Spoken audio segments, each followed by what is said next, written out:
আমাদের মা বোনেরা, মহিলারা যারা ঘরে। আসসালামু আলাইকুম রহমতুল্লাহি বরকাতুহু।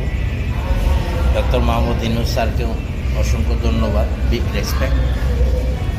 আপনি আমাদেরকে প্রবাসীদেরকে ঈদের শুভেচ্ছা জানিয়েছেন, এটা শুধুই আন্তরিকভাবে হৃদয়ের স্থল থেকে আমরা গ্রহণ করলাম।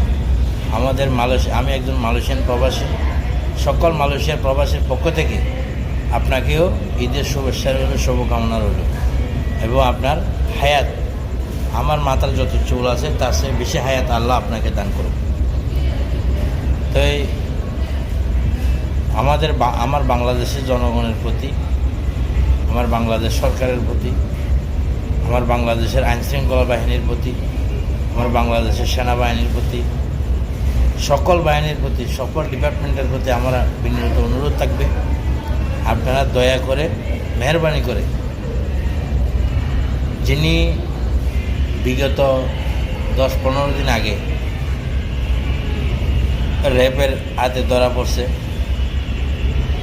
আরকান বাহিনীর প্রধান আতাউল্লাহ জুনুনি, আপনারা সম্প্রতিকালে সবাই জানেন, সবাই অবগত আছেন। এই ঈদের দিনে সবাই ঈদ আনন্দ করতেছে, কিন্তু রোহিঙ্গা যে জনগোষ্ঠীরা আছে তাদের কিন্তু মনটা ভালো না। কেননা রোহিঙ্গার পরিস্থিতি হিসাবে আতাউল্লাহ জুনুনি কিন্তু একজনে আছে, আর যেগুলো লিডার আছে এগুলো সবাই কিন্তু কোট টাই পরে টাকা খাওয়ার দান্দাতে আছে। কিন্তু উনি মাত্র একজন ব্যক্তি, পাহাড়ে, জঙ্গলে, গুহায়, খেয়ে না খেয়ে, যুগে কামড়াচ্ছে, বুগে কামড়াচ্ছে, সাপে কামড়াচ্ছে, ওভাবে করে করে উনি ওনার জনগণের জন্য, রোহিঙ্গাদের জন্য, রোহিঙ্গা গোষ্ঠীদের জন্য মানে উনি লড়াই করতেছে। কার জন্য?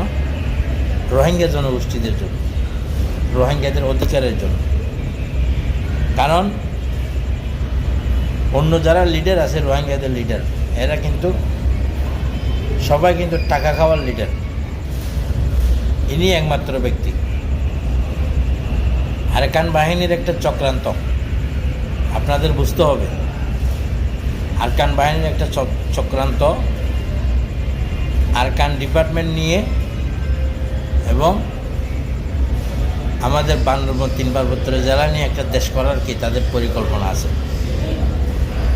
ওখানে আমাদের বীর বাহাদুর সহ জড়িত ভিতরে, বুঝলেন না?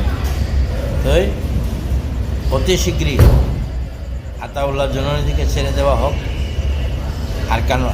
আরকান ফেডারেশন আর্মির যে সকল সদস্যদেরকে ধরা হয়েছে ওনাদেরকে ছেড়ে দেওয়া হোক। কেননা উনি একজন স্বাধীনতাকামী সংগঠন। ওনাদেরকে যদি সারা পৃথিবীর মানুষ, সারা বিশ্বের মানুষ যদি সন্ত্রাসী সংগঠন বলবে, কারা? যারা ইহুদি, খ্রিস্টান, নসরা, ইসরায়েলের দালাল, এরা বলবে যে এরা সন্ত্রাসী সংগঠন। কিন্তু আমরা যারা প্রকৃত মুসলমান আছি, আমরা কখনো এদেরকে সন্ত্রাসী সংগঠন বলতে পারি না। কেননা ওনারা ওনাদের অধিকারের জন্য যুদ্ধ করতেছে, ওনারা ওনাদের অধিকারের জন্য অস্ত্র হাতে নিছে, তাতে ওনাদেরকে সন্ত্রাসী কোনো প্রকার বলা যাবে না। এরা স্বাধীনতাকামী সংগঠন, নিজস্ব অধিকারের জন্য লড়াই করতেছে, এরা নিজস্ব জায়গা জমিনের জন্য লড়াই করতেছে, নিজস্ব ছেলে মেয়েদের লেখাপড়ার জন্য আন্দোলন করতেছে, অস্ত্র হাতে তুলে নিয়েছে। এদেরকে কোনো প্রকার সন্ত্রাসী বলা যাবে না। এদেরকে এক একজনকে বীর হিসাবে উপাধি প্রদান করা উচিত ছিল। তো বাংলাদেশ সরকারকে আমি অনুরোধ করব, আজকে ঈদের দিনে সবাই ভালো থাকলেও রোহিঙ্গা কমিউনিটি ভালো নেই। আপনি ডক্টর ইউনূস স্যারকে বলবো, আপনারা আতাউল্লাহ জুনুনিকে ছেড়ে দেন, অতি শীঘ্রই পারলে ট্রেডিং দিয়ে, অস্ত্র দিয়ে, হাতিয়ার দিয়ে মিয়ানমারে পাঠান, যুদ্ধ করে যেন ওদের দেশটা ওরা নিতে পারে, ওদের বাড়িঘরগুলো যেন ওরা, জায়গা জমিনগুলা সবগুলো যেন নিতে পারে।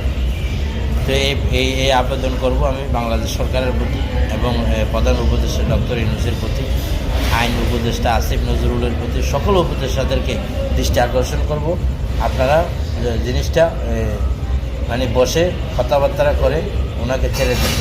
কারণ উনি যদি না থাকে তাহলে কিন্তু এই বাংলাদেশের ভিতরে কিন্তু যারা মগ বাহিনী যারা এখন আরাকানের উপরে শাসন করতেছে এরা কিন্তু আসতে পারে, সম্ভাবনা বেশি। এরা একটা পরিকল্পনা নিয়ে কিন্তু অনেক দিন ধরে চক্রান্ত করতেছে, ঠিক আছে? তো যদি আতাউল্লাহদের বাহিনী যদি ওখানে থাকে বর্ডারে, জীবনে এরা সাহস করবে না যে বাংলাদেশের দিকে আসতে। বাংলাদেশের দিকে চোখ তোগাইলে আরাকান বাহিনীর যে আর্মি সলিউশন আছে, আরাকান আর্মি সলিউশন, এরা কিন্তু চোখ উগড়াই ফেলবে। তো উনি অলরেডি একবার বলেছিল আতাউল্লাহ, যদি তোমরা বাংলাদেশের দিকে তাকাও তাহলে বাংলাদেশের কোনো সেনাবাহিনীর যুদ্ধ করতে হবে না, আমি বাংলাদেশের হয়ে তোমাদের সাথে লড়াই করব, ঠিক আছে? ওইরকম কথা উনি বলছিল, উনি নিজে আতাউল্লাহ নিজেই বলছিল। তো আপনারা যত পারেন